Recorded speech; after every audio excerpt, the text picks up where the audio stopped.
Katherine, thank you so much for taking a few moments to come on the show this morning to talk about this tragedy in Minneapolis. And I want to start with any aspect of the shooting and the shooter that stands out to you compared to all of the other mass shootings that you've studied over the years. Hi, Ryan. Thanks for having me on. I wish I didn't need to talk to you about this. There is. I think the thing that really struck me is how many symbols and signs and indicators. If we have had a hypothetical conversation about what do you think we could see ahead of time from a shooter that might help us to see that this person is on a bad path, this shooter fits all of those things, all of them. And so there were so many things that occurred beforehand that under the circumstances, somebody or a group of people or individuals may have seen signs, if they knew what to look for, that could have potentially prevented. But also all of the conduct that he did and that the shooter did in this shooting was just very typical of what we see in these types of shooters, which is super sad. When you studied mass shooters, how many of them looked up to other mass shooters? Because we are certainly seeing here in some of the evidence that's being collected that this shooter in particular was not just obsessed with past mass shooters, but in particular the mass shooting at Sandy Hook in Connecticut where so many children were killed. Yeah, I think all of the people who obsess over Columbine, since Columbine, we see a lot of shooters, not just in the United States, but worldwide. Columbine was a very much of a marker, and it became on the dark web, on the internet, on different websites.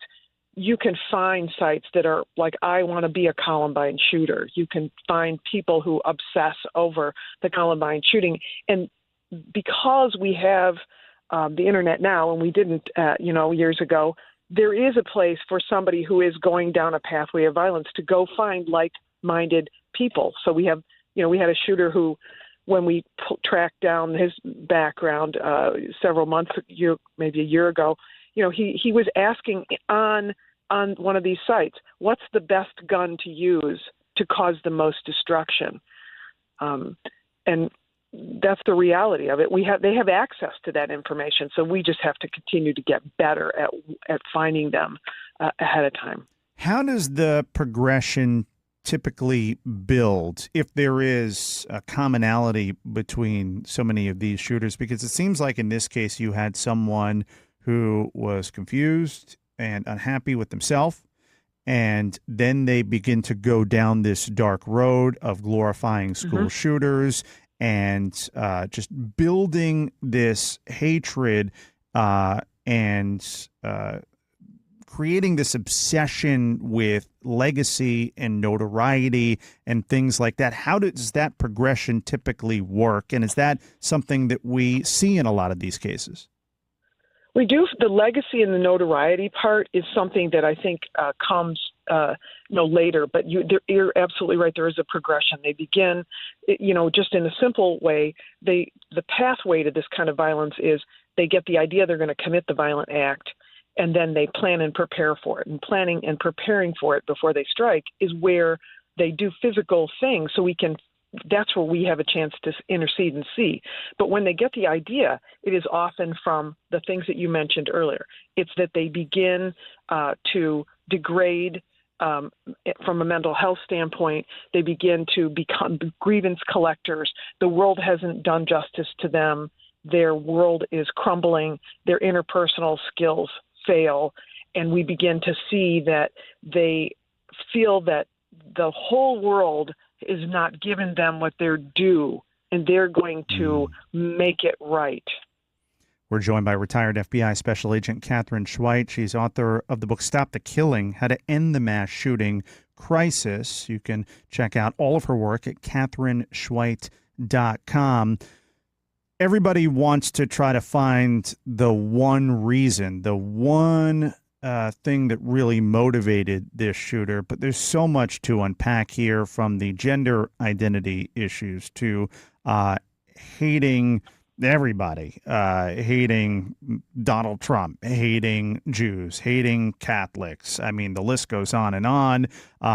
You've got someone who praised Hitler years ago, back in apparently seventh grade. There's just a lot to unpack here. And then this obsession with killing children.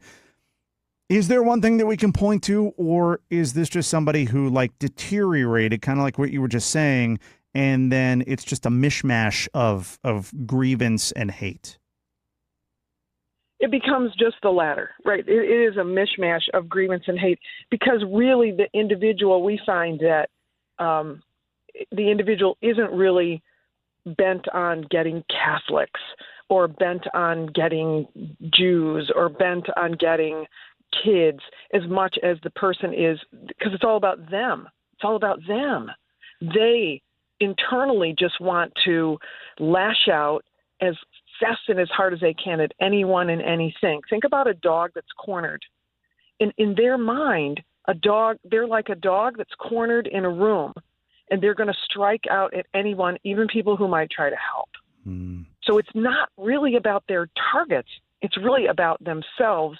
They're so degraded emotionally and from a mental health standpoint over time. I know a lot of people want to say, well, he was crazy. He had mental health problems. But it isn't that. It's something that occurs over time. And that's why we have to constantly look for ways to intercede. People who change their appearance and their interpersonal skills dramatically drop, their work and their schoolwork drops.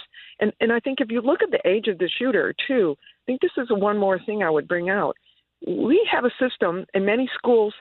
In Florida is one of them. Many states require now school systems to have threat assessment teams so that they can hopefully get tips to try to find people who might be wanting to commit a violent act to harm themselves or others.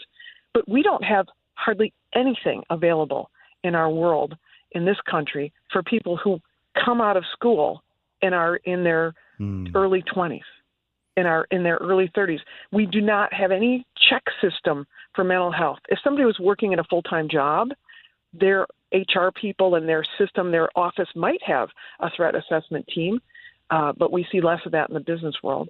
But there isn't anybody who's looking to try to help people who might be in this way. We don't have any proactive methods in this country, and that's a huge gap.